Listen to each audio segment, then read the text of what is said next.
Hello everyone! For today's video guys, manonood tayo ng parade ng mga kalabaw. So guys,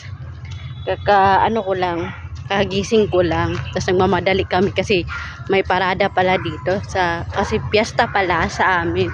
So ito pa yung mga nangyari sa nagparada na ano ba tawag nito? Mga kalabaw. Tingnan nyo. You'll see. Oops! Akala ko mga kalabaw! Mga tao pa pala yan guys. Syempre siningit ko muna yan dahil hindi naman ako nag-video niyan. Si Papa Rap Rap! So ayan nga mga nial no. Ayan. Kaya nalaman ko na may parade dahil ginising kami ni Papa Rap Rap pag uwi niya galing work. Sabi niya, bakit daw hindi kami nanonood ng parade? Oh, malay ko ba?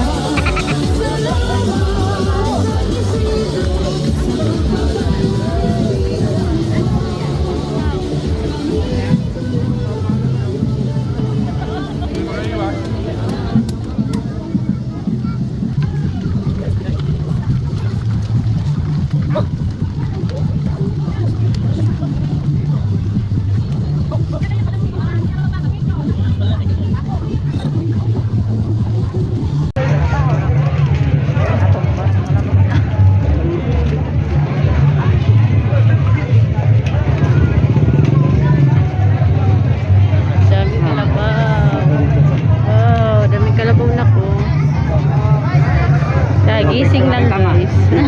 So yun nga lang inaabutan namin guys no, parada lang ng mga baka. So naggutom nga kami dyan dahil nga kakagising lang namin, nagmerienda kami, so bumili na lang kami ng fishball. So bumili na lang din kami ng panulak namin. So nakita ko nga pala dyan si Norvin guys no, si Kabukok yung sikat na vlogger. Sa kanila pala yung kapitbahay namin na sa loob. Si Norvin guys, yan yung vlogger ba.